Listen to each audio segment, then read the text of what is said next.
Now, God, in creating us like this, created us with two fundamental, I call them attachment questions, because we're created for relationships to be attached.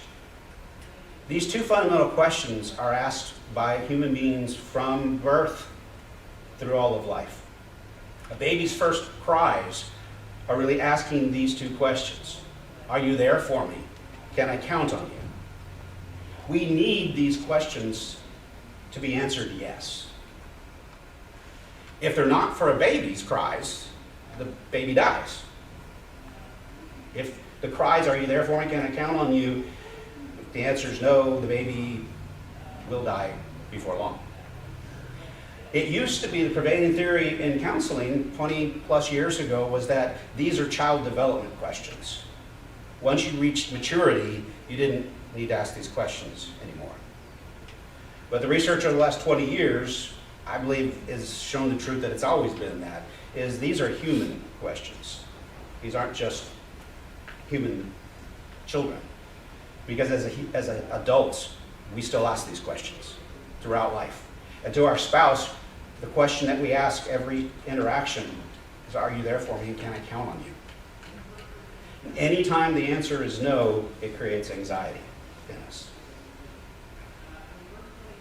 We need to know you have somebody that's there for you. As we're drawn to a close, I want to show you some common attachment needs that we have. This is not an exhaustive list, but these are human needs that we have. A need for acceptance, a need for closeness, a need for understanding, to feel important, to feel loved. Within marriage, need for your spouse to reflect to you the good things about you. But you could replace spouse with parent, sibling, boss. We need to feel like, do you see good things about me? And a need for appreciation, that we feel valued. We're made to ask these questions throughout life. The only way these can be answered is in relationship.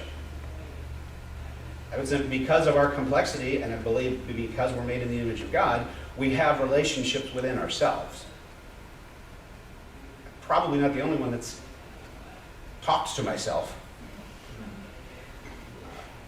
Well, part of me wants Mexican, or part of me wants Italian food.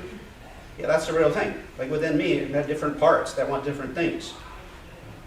David wrote, "Why are you downcast, my soul?" Like he's talking to a part of him in that complexity. So within ourselves, we have these same needs. Do you accept yourself? Do you understand yourself? But when those needs are not met, they generate very powerful attachment fears.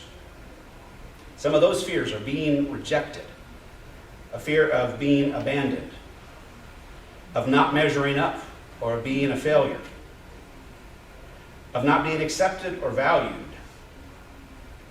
of being unlovable, or of being controlled.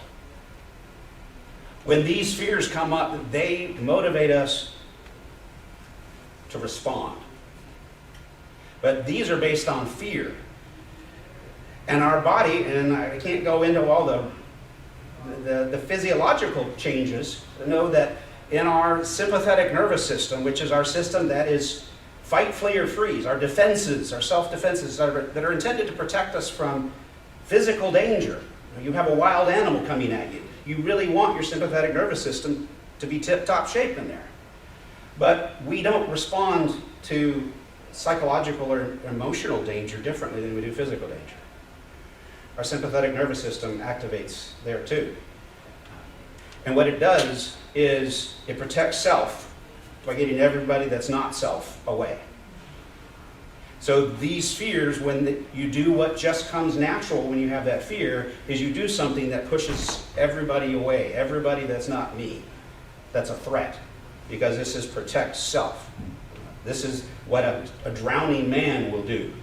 He will drown the person who's trying to rescue them, because its logic isn't a part of it. It's about protect self.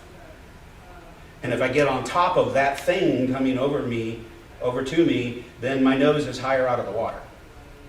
Because that's the problem when you're drowning. Your nose is going below the water. If you climb on top of this other thing, you get higher out of the water. But if you do that, it makes it less likely for those needs to be met.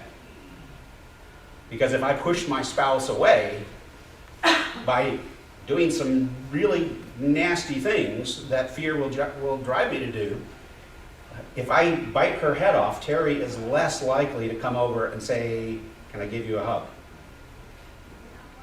But at times of feeling disconnected to people that are important to you, what we really need to know is, are you still there for me? Can I count on you? But if I do what comes natural, I make that less likely to happen.